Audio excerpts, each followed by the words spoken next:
ನಮಸ್ಕಾರ. Murder mystery part 2ಗೆ ನಿಮ್ಮೆಲ್ಲರಿಗೂ ಸ್ವಾಗತ. ಇವತ್ತು ನಾವು ಮಾತಾಡಲಿದ್ದೀವಿ ಕೇರಳದ ಸೆನ್ಸೇಷನಲ್ ಟ್ರಿಪಲ್ ಮರ್ಡರ್ ಕೇಸ್.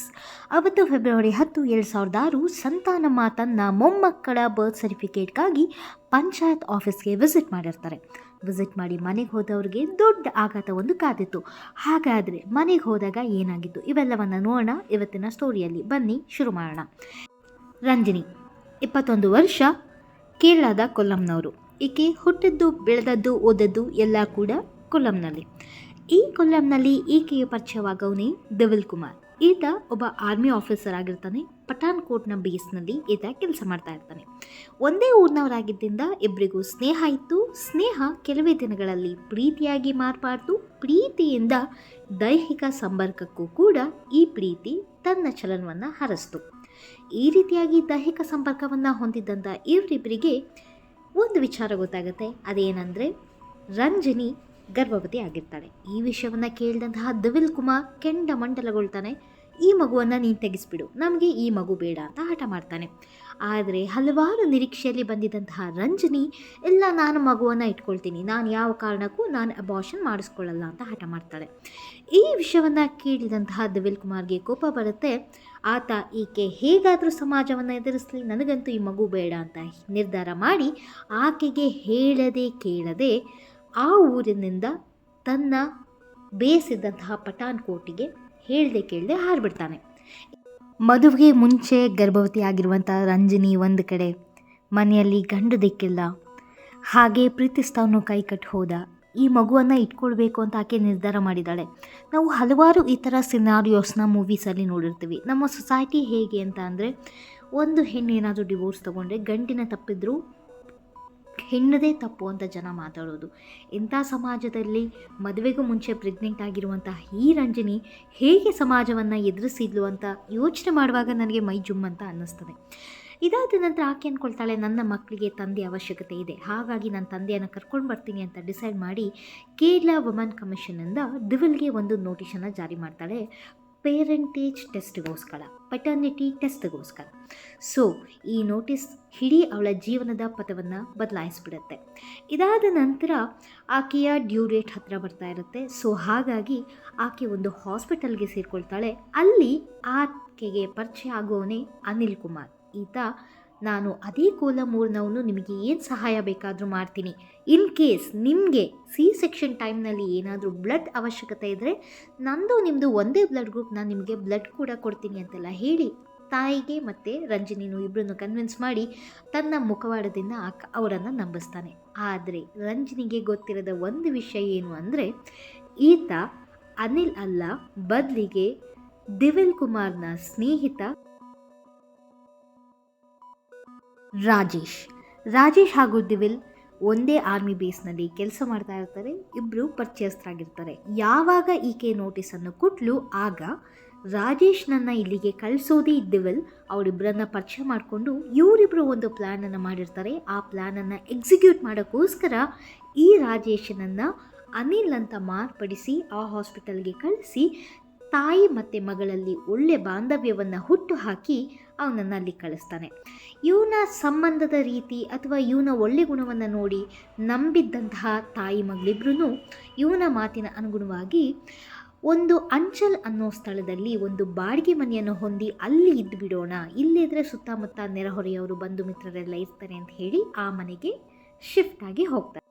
ಆ ದಿನ ಫೆಬ್ರವರಿ 10, 2006 ಈ ರಾಜೇಶ್ ರಂಜಿನಿ ಮನೆಗೆ ಬರ್ತಾನೆ. ಬಂದು ಆಕೆಯ ತಾಯಿಯನ್ನು ಕನ್ವಿನ್ಸ್ ಮಾಡ್ತಾನೆ, ನೀವು ಹೋಗಿ ಬರ್ತ್ ಸರ್ಟಿಫಿಕೇಟ್ನ ನೋಡ್ಕೊಂಡು ಬನ್ನಿ, ಏನಾದರೂ ಡಾಕ್ಯುಮೆಂಟ್ಸ್ ಕೊಡೋದಿದ್ದರೆ ಕೇಳ್ಕೊಂಡು ಬನ್ನಿ ಅಂತ ಹೇಳಿ ಆ ಸಂತಾನಮ್ಮನನ್ನು ಕನ್ವಿನ್ಸ್ ಮಾಡಿ ಅವರನ್ನು ಇವನು ಪಂಚಾಯತ್ ಆಫೀಸಿಗೆ ಕಳುಹಿಸ್ಕೊಡ್ತಾನೆ. ಪಂಚಾಯತ್ ಆಫೀಸಿಗೆ ಇವನ ಮಾತನ್ನು ನಂಬಿ ಹೊರಟು ಹೋದಂಥ ಸಂತಾನಮ್ಮ ಅಲ್ಲಿಂದ ವಾಪಸ್ ಮನೆಗೆ ಬಂದಾಗ ನೋಡಿದವಳಿಗೆ, ನಾನು ಆಗಲೇ ಹೇಳಿದೆ ಒಂದು ಆಘಾತಕಾರಿ ಕಾಯ್ದಿತ್ತು ಅಂತ, ಅದೇ ಆಘಾತಕಾರಿ ಇದು, ಅದೇನು ಅಂತ ನೋಡೋಣ ಬನ್ನಿ. ಈ ತಾಯಿ ಮನೆಯಲ್ಲಿ ಇಲ್ಲದ ಸಮಯವನ್ನು ನೋಡಿಕೊಂಡಂತಹ ದಿವಿಲ್ ಕುಮಾರ್ ಆ ಮನೆಗೆ ಬಂದು ಈ ರಾಜೇಶ್ನೊಂದಿಗೆ ರಂಜಿನಿಯ ಹೊಟ್ಟೆಗೆ ಚುಚ್ಚಿ ಹಾಗೆ ಆ 17 ದಿನದ 2 ಹಸುಗೂಸುಗಳ ಕತ್ತನ್ನು ಸೀಳಿ ಕೊಲೆಯನ್ನು ಮಾಡ್ತಾನೆ. ಇವೆಲ್ಲವನ್ನು ನೋಡಿದಂತಹ ಸಂತಾನಮ್ಮ ಆಘಾತಕಾರಿಯಿಂದ ಅಷ್ಟು ಕಷ್ಟಪಟ್ಟು ಸಾಕಿದಂಥ ಮಕ್ಕಳನ್ನು ಈ ಪರಿಸ್ಥಿತಿಯಲ್ಲಿ ನೋಡೋಕ್ಕಾಗದೆ ನಲುಗಿ ಹೋಗಿ ಆ ಒಂದು ಕ್ಷಣದಲ್ಲಿ ಆಕೆಗೆ ಏನು ಮಾಡಬೇಕು ಅಂತ ತೋಚೋದಿಲ್ಲ. ಗಾಬರಿಯಿಂದ ಅಲ್ಲಿಂದ ಕಾಲ್ಕಿತ್ತು ಓಡಿ ಬಂದು ತಡವನ್ನು ಮಾಡದೆ ಪೊಲೀಸ್ ಸ್ಟೇಷನಿಗೆ ಬಂದು ನಿಲ್ತಾಳೆ. ಪೊಲೀಸ್ ಸ್ಟೇಷನಲ್ಲಿ ಬಂದು ಕಂಪ್ಲೇಂಟ್ ಕೊಡ್ತಾಳೆ. ಏನೇನೆಲ್ಲ ಆಯಿತು ಅನ್ನೋದನ್ನು ಎಕ್ಸ್ಪ್ಲೇನ್ ಮಾಡ್ತಾರೆ. ಅದಾದ ನಂತರ ಪೊಲೀಸ್ ಸ್ಟೇಷನಲ್ಲಿ ಕಂಪ್ಲೇಂಟ್ ಕೊಟ್ಟಾದ ನಂತರ ತಡ ಮಾಡದೆ ಪೊಲೀಸ್ನವರು ಕ್ರೈಮ್ ಸೀನ್ಗೆ ಬರ್ತಾರೆ. ಕ್ರೈಮ್ ಸೀನ್ನಲ್ಲಿ ಇನ್ವೆಸ್ಟಿಗೇಷನನ್ನು ಮಾಡ್ತಾರೆ. ಇನ್ವೆಸ್ಟಿಗೇಷನ್ ಸಮಯದಲ್ಲಿ ಅವರಿಗೆ ಒಂದು 2 ವೀಲರ್ ವೆಹಿಕಲ್ ಸಿಗುತ್ತೆ. ಆ 2 ವೀಲರ್ನ ಚರಿತ್ರೆಯನ್ನು ಹುಡುಕಿದಾಗ ಅವ್ರಿಗೆ ಗೊತ್ತಾಗುತ್ತೆ ಇದು ರಾಜೇಶನ ವೆಹಿಕಲ್ ಅಂತ. ಅದಾದ ನಂತರ ಪೊಲೀಸ್ನವರು ಪಠಾನ್ಕೋಟ್ ಮಿಲಿಟರಿ ಬೇಸಿಗೆ ಕಾಲ್ ಮಾಡಿ ಅವ್ರ ಬಗ್ಗೆ ವಿಚಾರಿಸಿದಾಗ ಅಲ್ಲಿ ಅವ್ರಿಗೆ ಗೊತ್ತಾಗುತ್ತೆ ದಿವಿಲ್ ಹಾಗೂ ರಾಜೇಶ್ ಇಬ್ಬರೂ ಕೂಡ ಪಠಾನ್ಕೋಟ್ ಮಿಲಿಟರಿ ಬೇಸಿಂದ ಓಡ್ ಹೋಗಿರ್ತಾರೆ.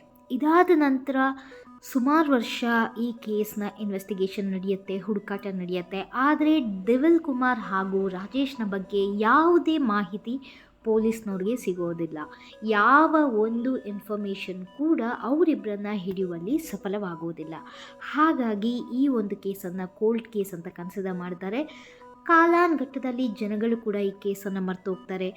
ಅಷ್ಟು ಕಷ್ಟವನ್ನು ಅನುಭವಿಸಿದಂತಹ ಆ ಗರ್ಭವತಿ ಮಹಿಳೆಯ ನೋವನ್ನು ಜನ ಮರೆತು ಹೋಗ್ತಾರೆ.